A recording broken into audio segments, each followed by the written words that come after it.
Yes, you are sharing. We can see it now. Lovely. Thank you very much. Yes. So I sought to make this conversation relevant to non-profit organization, as that is what you are. So let's jump straight into it. So in 2019, the government of the day, and prior to that, sought to roll out this NIDS program, where they were mandating the collection of personal data, and failure to give that personal data would result in criminal and other sanctions.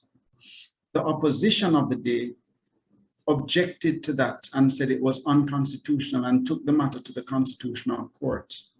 In 2019, none other than our Chief Justice handed down a decision where he said that informational privacy, which does not deal with person's body, but deals with a person's mind, and therefore recognizes that an individual may have control over the dissemination of material that is personal to him, unauthorized use of such information may therefore lead to infringement of this right.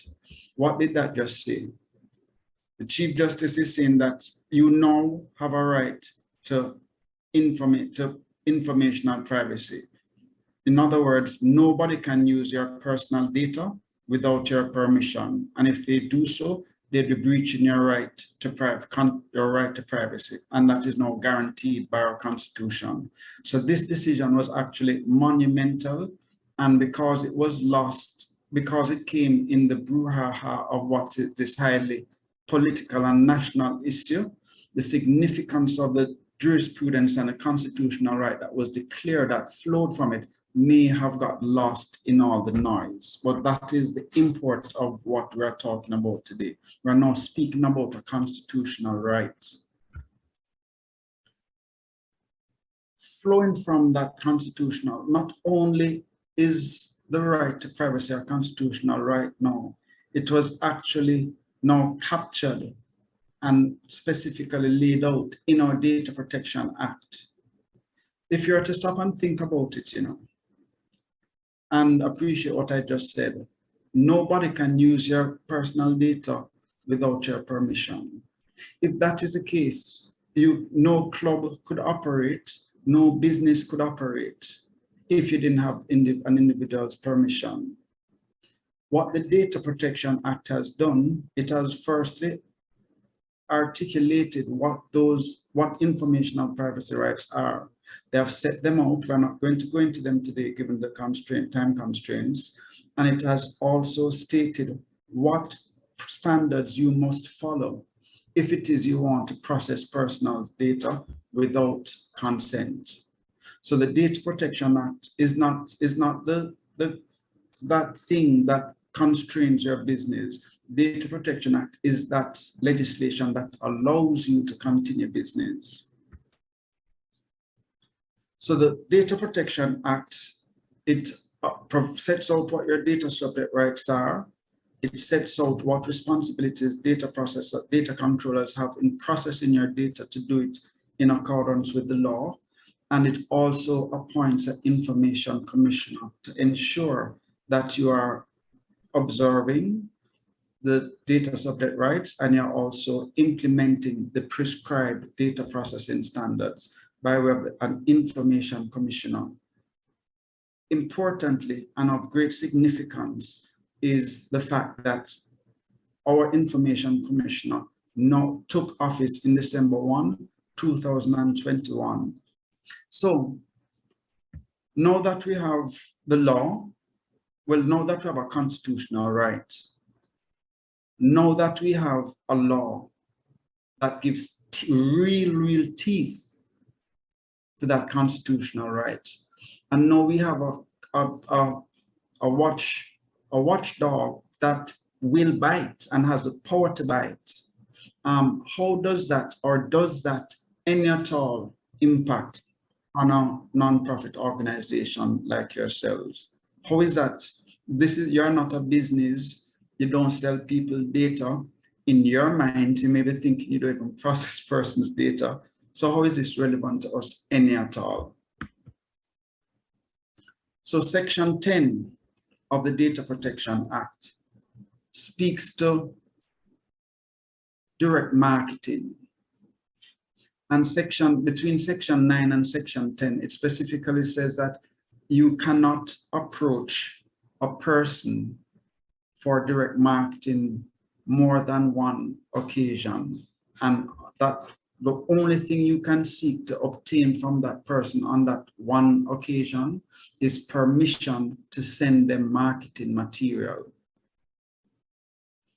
That Section 9 and Section 10 has turned how we do business upside down. I'm not going to get into that business impact right now. I'm going to try and focus on you as a nonprofit.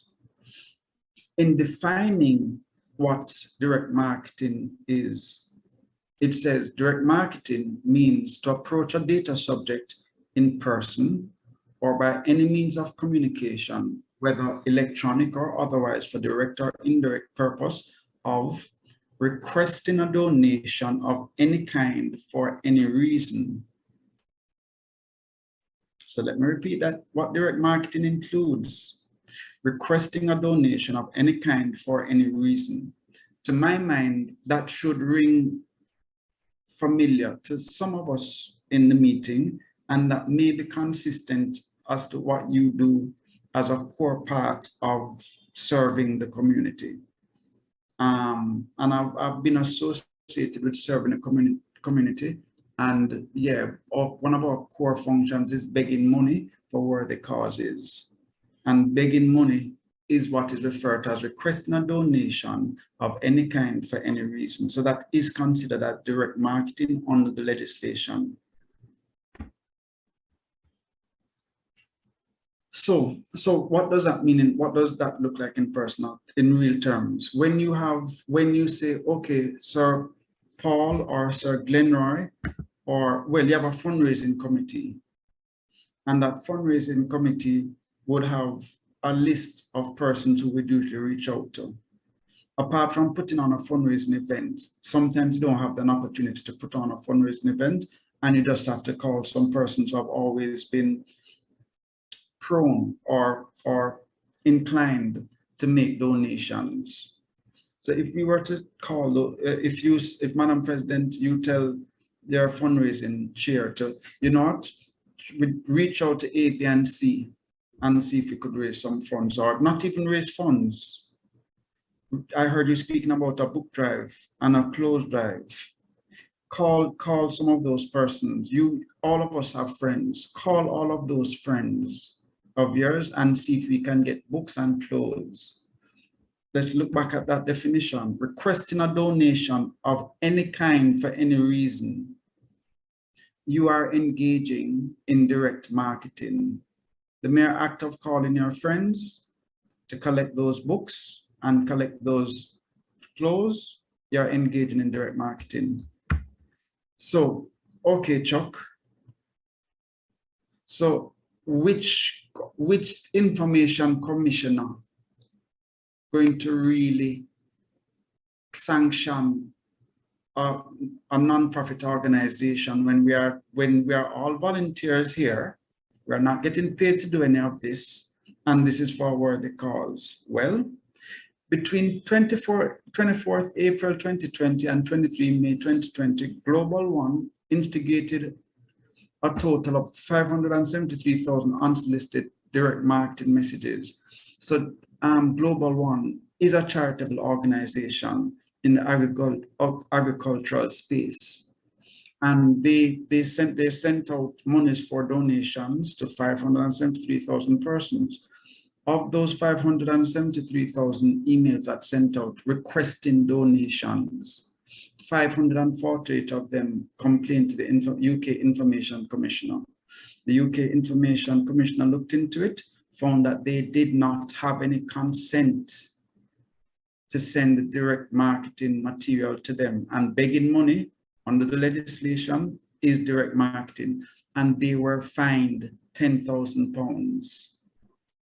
So so yes, it is a notional law, and you may have asked yourself, oh, nobody would take action against us. we are speaking about a right to privacy.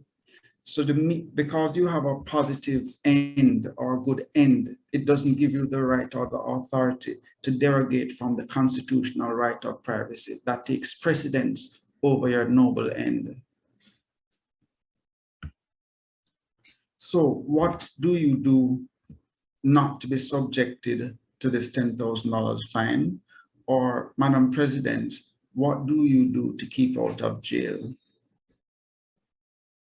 Because this is real. What do you do to keep out of jail? The first thing, consent must be freely given. So when you reach out, the first thing you do when you call somebody, you tell them, "Hi, Albert, I'm begging money, but I don't want to go to jail. Please just email me your consent that you consent to receive this begging request from me." Okay, first thing, just do that for me. Just do that for me. And then you now need to have somebody in your association, like your sergeant of arms or somebody or your secretary, that keeps a list of the consent that you received. Because when that person you begging money becomes aware of the Data Protection Act and they get tired of you, or they want to spite and say, "Wait, you mean I can lock her up if she did ask me for money? I can fix her business." You need to have a record that you received this consent at this time. The second thing is, the same way in which they gave consent, they must be made aware, and they must easily be able to withdraw consent. So you also need to have a record of those people who did not give consent and who withdrew consent. So when you have your fundraising events and you take persons' information, or you have guests that come to your physical meeting and you take their info, when you pass around that list and you ask them to write the email number, let them know why you're doing that and ensure that you put them on notice. At the time in question, the data subject must be informed about how the personal data will be processed. So will you be keeping their information in everybody's individual phone? Or do you have an Excel sheet that's encrypted or locked? Or do you have it in a CRM that's protected, that has the requisite access controls? You need to explain to them, "All right, Albert, when I call you, the reason I'm calling you is for begging money. That's the only reason I want to reach out to you.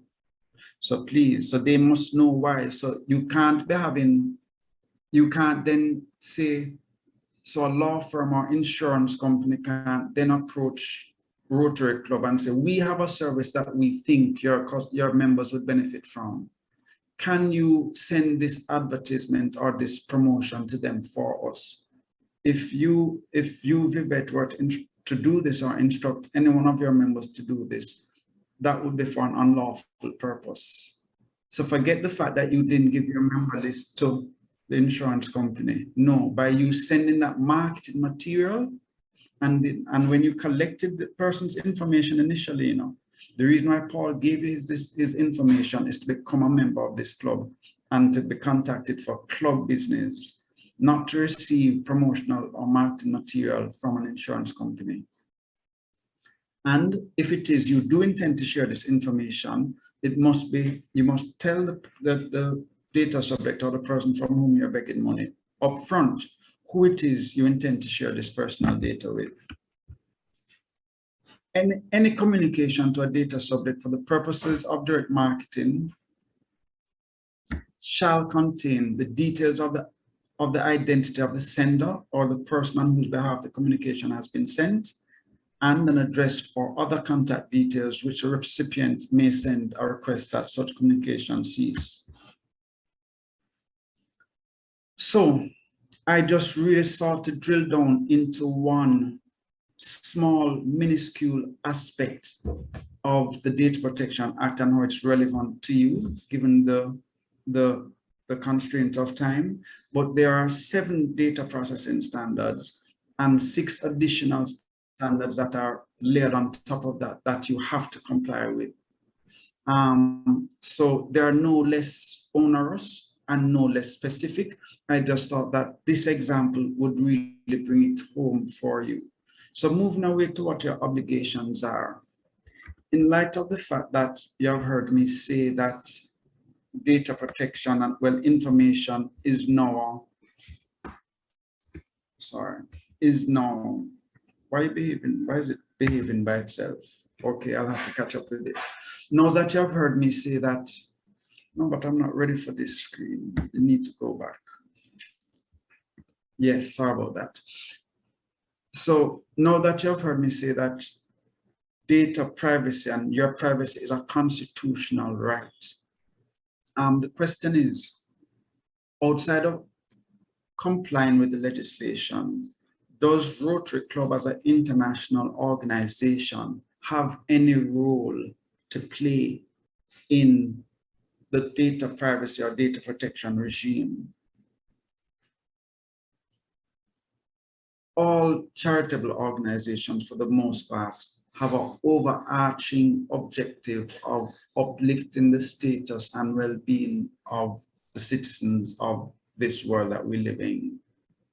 That is distilled into various formats, and different organizations focus on different aspects of what well-being represents and what elements are necessary to secure the well-being of the human being. Having looked at your objectives, one of them speaks to the promotion of high ethical standards in business and professions. Prior to the promulgation of the Data Protection Act, confidentiality and secrecy in relation to things like medical information, legal information, financial records were regarded as an ethical duty. The Data Protection Act has escalated and now made it a statutory duty for all companies. That does not take away from a role you can play as an organization that you want to consider, and that is promoting the respect of data subject rights. And you can think about launching in schools data protection clubs. You can think about, because all of our children now attend school remotely. All of our children now are required to navigate the internet by themselves, and they speak of digital literacy. Running concurrent or side by side with digital literacy must be a knowledge and awareness of what rights you have to protect yourself in this space. If not, literacy also means, and for me, the most fundamental part is being aware of your rights.